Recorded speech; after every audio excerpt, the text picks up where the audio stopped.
नमस्कार साथियों, एक बार फिर आप सभी का स्वागत है जेपी फैक्ट ज्ञान यूट्यूब चैनल पर। और हम पढ़ रहे थे संधि, हमारा प्रकरण टॉपिक चल रहा था और स्वर संधि हमने पढ़ लिया था, हमारा चल रहा था व्यंजन संधि।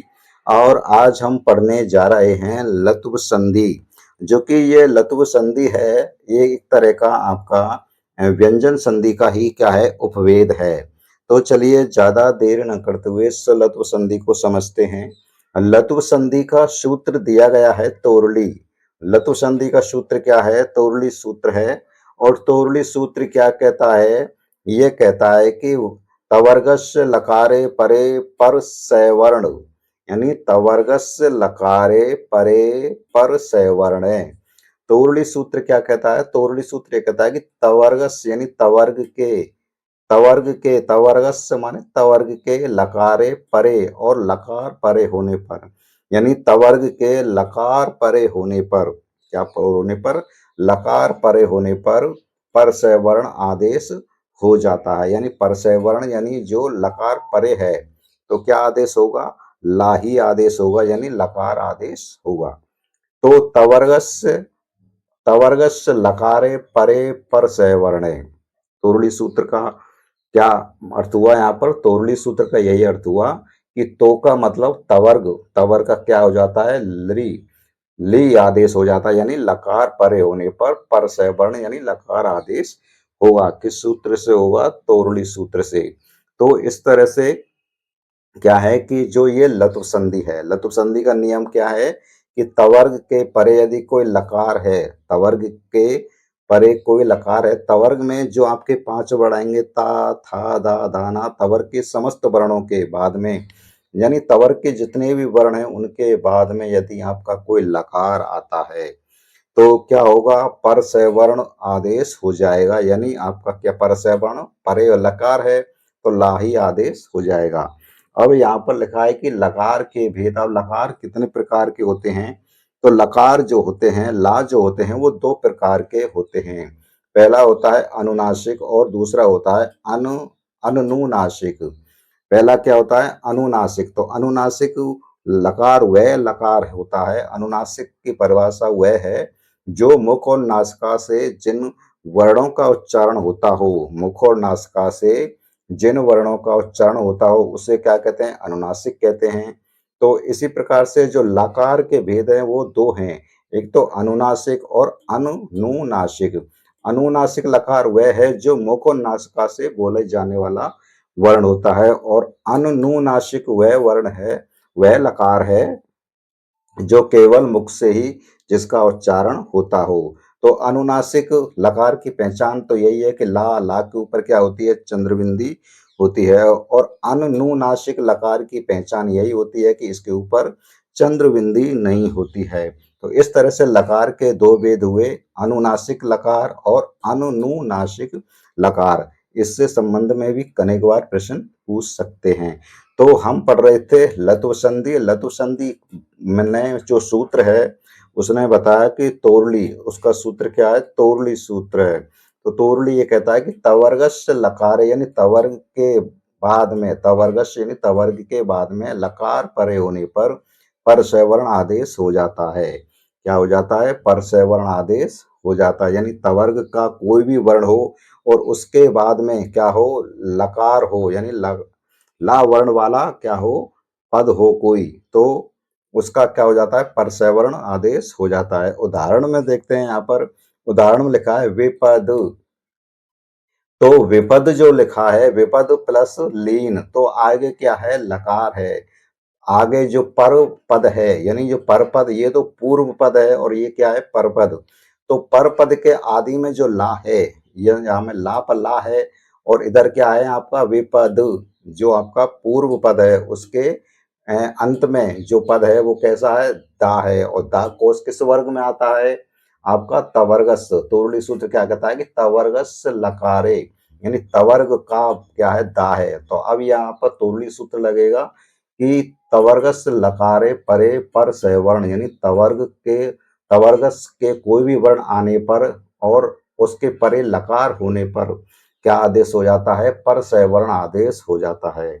तो तोरली सूत्र से क्या होगा, जो दा है, नियम यही है कि तवर्ग इधर की साइड में है आपका पूर्व में, और दूसरे पर में क्या है, पर के आदि जो पद है उसमें ला है, तो इस दकार का क्या हो जाएगा, ला आदेश हो जाएगा सीधा सीधा।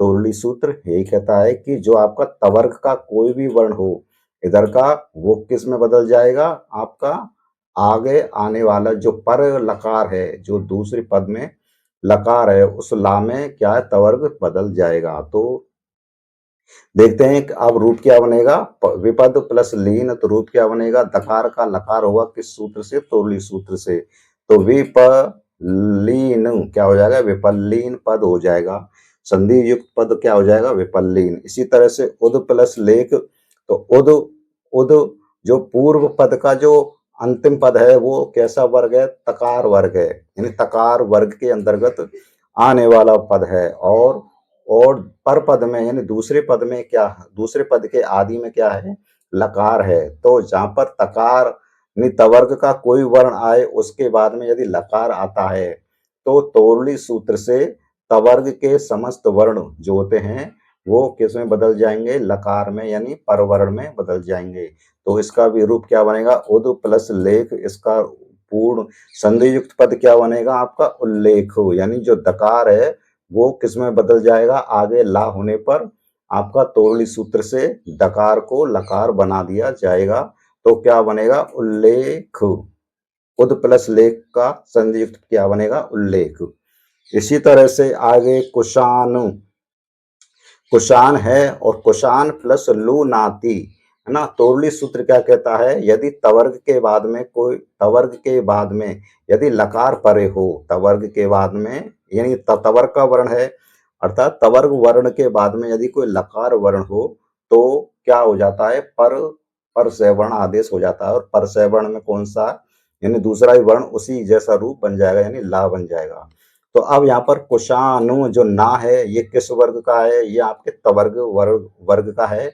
तो और आगे ला है, तो नियम शर्त यहाँ पर तोरली सूत्र लगेगा, और ना के स्थान पर कैसा ला बनेगा आपका, ला वर्ण हो जाएगा, तोरली सूत्र से ला वर्ण होगा, लेकिन ला वर्ण कैसा होगा आपका, अनुनासिक बनेगा, क्योंकि कुशानु जो तवर्ग का तो है लेकिन यहाँ पर ये अनुनासिक है, इसलिए कैसा लकार बनेगा आपका, अनुनासिक लकार बनेगा। तो आगे कुशान प्लस लू नाती, और इसलिए कोस कैसा लकार बना, अनुनासिक लकार में परिवर्तित हो जाएगा। तो कुशाल प्लस लूनाती आपका क्या बनेगा, संधि युक्त पद बनेगा। इसको हम यदि इसमें मिला भी देते हैं तो इस तरह से बनेगा कुशालुनाति, कुशालुनाति।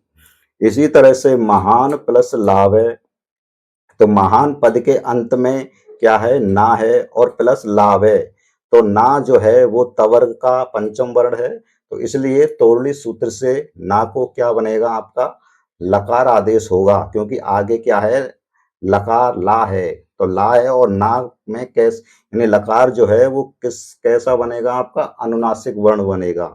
तो अनुनासिक वर्ण बनेगा क्योंकि ये तवर्ग का पंचम वर्ण है और ये अनुनासिक है, तो अनुनासिक ही क्या बनेगा, लकार बनेगा। तो इसलिए महान प्लस लाभ है, इसका जब संधि युक्त पद बनेगा तो कौन सा बनेगा, महान प्लस लाभ है, यानी ये ला जो है इस तरह से लिख सकते हैं, और इनको मिलाकर के भी लिख सकते हैं।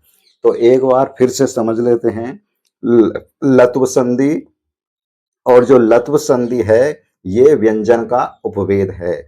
लत्व संधि का सूत्र है तोरली, तोरली क्या कहता है कि तवर्गस्य यानी तवर्ग के, यानी तवर्ग में जितने भी आने वाले वर्ण हैं उनके बाद में यानी लकार परे, यदि लकार परे हो यानी ला वर्ण हो, तो परसय वर्ण है, यानी परसय वर्ण आदेश हो जाता है, अर्थात समस्त तवर्ग का क्या आदेश होगा, ला आदेश हो जाएगा, और ला आदेश हो जाएगा। इसलिए यहाँ पर लकार के दो भेद बताए गए हैं, यदि तवर्ग का अनुनासिक वर्ण प्लस आपका लकार आता है तो अनुनासिक लकार बनेगा, और यदि आपके तवर्ग का अनुनासिक वर्ण नहीं आता है तो अनुनासिक लकार में परिवर्तित हो जाएगा। अभी उदाहरणों से स्पष्ट किया था कि विपद जो दा है वो तवर्ग का है और आगे लीन है यानी लकार है, तो दा जो है ला में परिवर्तित हुआ, किसमें? आपका दकार का लकार परिवर्तित हुआ तोरली सूत्र से। इसी तरह से उद प्लस लेख, तो दकार को लकार में परिवर्तन किस सूत्र से किया? तोरली सूत्र से। इसी तरह से कोशान, जो ना है, ये जो ना है ये आपका ना तवर्ग का पंचम वर्ण है और ये ना जो है अनुनासिक है, इसलिए तोरली सूत्र से आगे ला है तो तोरली सूत्र से ला तो बनेगा, लेकिन कैसा बनेगा? अनुनासिक लकार बनेगा और अनुनासिक लकार चंद्रबिंदी वाला बनेगा। तो जो नकार है इसको अनुनासिक लकार में परिवर्तन किया जाएगा, किससे? तोरली सूत्र से। इसी तरह से महान प्लस लाभ है, आगे क्या है? दूसरे चौथे उदाहरण में महान है, तो इसमें भी क्या है? तवर्ग का पंचम वर्ण है जो कि अनुनासिक है और आगे भी लकार दिया हुआ है, तो यहाँ पर भी तोरली सूत्र लगेगा और तवर्ग का जो पंचम वर्ण है इसका ला लकार में परिवर्तन होगा, लेकिन कैसे लकार में परिवर्तन होगा? यहाँ पर अनुनासिक है तो अनुनासिक लकार में परिवर्तन होगा। यदि इधर की साइड में तवर्ग का यदि अनुनासिक वर्ण नहीं आता तो कैसे लकार में बदलता? आपका अनुनासिक लकार में बदलता। इसलिए ये लत्व संधि जो है आपका स्पष्ट करती है कि तोरली सूत्र अर्थात तवर्ग के परे यदि तवर्ग वर्ण के परे यानी तवर्ग वर्णों के परे यदि कोई लकार आता है तो क्या हो जाता है? परसय वर्ण आदेश हो जाता है, अर्थात ला में बदल दूसरा लकार बन जाता है। तो इस तरह से ये लत्व संधि है और उम्मीद करता हूँ आपको ये लत्व संधि जो कि व्यंजन संधि का ही उपवेद है और ये आपको अच्छी तरह से समझ में आ गया होगा। चलिए मिलते हैं अभी नेक्स्ट सेशन में।